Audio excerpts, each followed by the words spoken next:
Stainless steel black. We're going to talk about blackening stainless steel. It is very difficult to do because it has nickel and chrome, so you have to get through the nickel and the chrome to patina the stainless. And to do that you have to either sand or sandblast or both.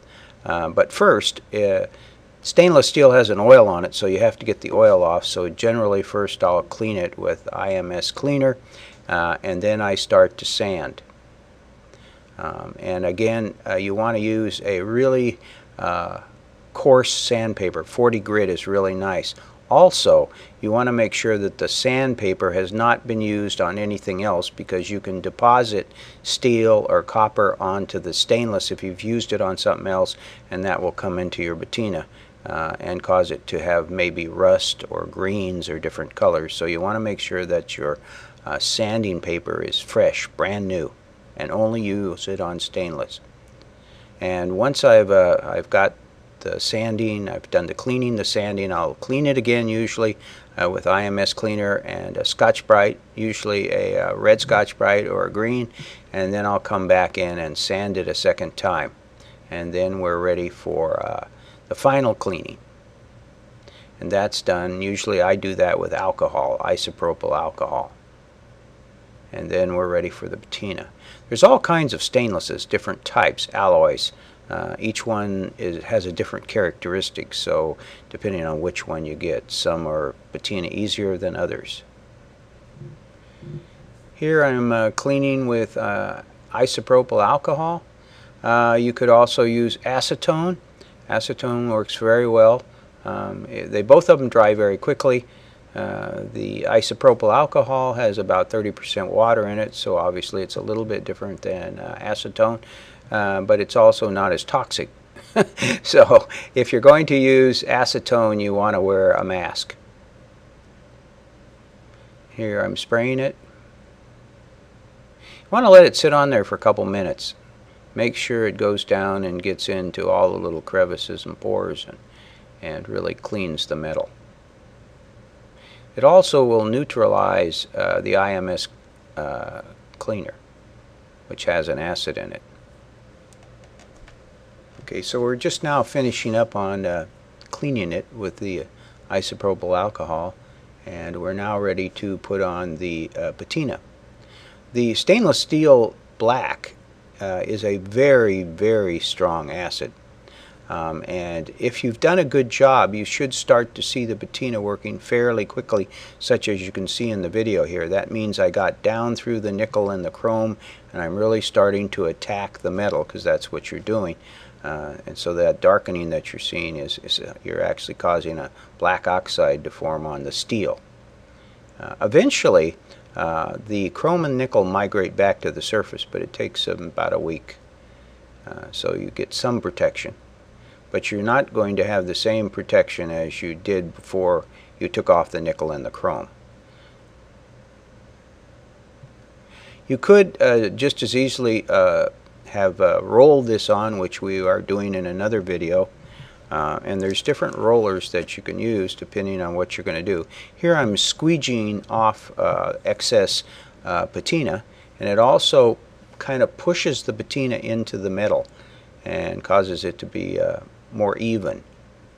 Generally, on almost all black patinas, you're going to have to do it more than once.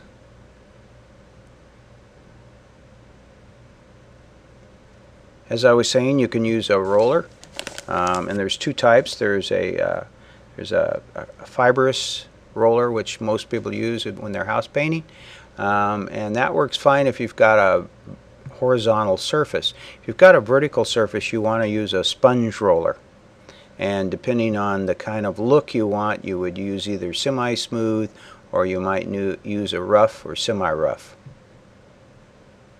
This is the second coat of the black stainless steel patina going on. As I said, it takes more than one coat to get a nice even black. Next we are going to use a Scotch-Brite, and what we're doing is we're kind of rubbing the patina into the metal. I do this on almost all patinas I put on, particularly base coat patinas, I'll try and really rub it into the metal. The coarser the metal, the easier it is to rub it in and get a more even patina. The coarser the surface is, the more even your patina is always going to be. The smoother the surface, the more difficult. You can see now I'm actually putting on a third coat. Stainless, it takes a little bit more effort and a little bit more time to get it a nice even black, but you can. This will probably take somewhat in about 20 to 30, 40 minutes to get it to a nice even black. Here I'm using a squeegee, and it's real nice for evening out the patina, as you can see here. And that could be used on either a horizontal or a vertical surface. And now we're wiping it down. You could either use paper towels or you could use a clean cloth.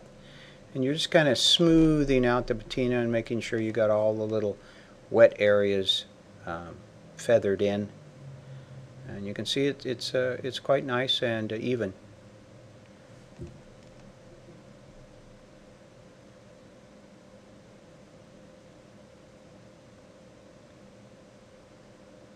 Now I'm using a steel wool, and that's just to even out the patina. This is 4/0 steel wool. It just kind of gives it a nice gray black look, kind of shines it up a little bit. Again, as I've said in other videos, you have to make sure after you've used stainless steel that you blow it off really good, particularly before you're going to put on the water because of possibility of rust. And so again, what I'm doing now is just neutralizing the patina.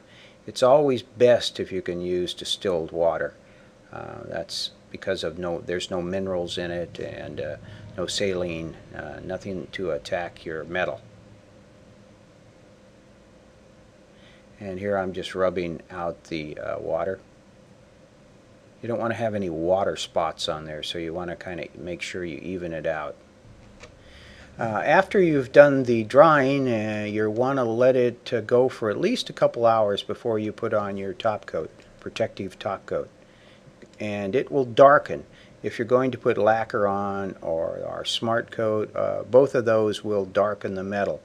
And you could also use oil or wax.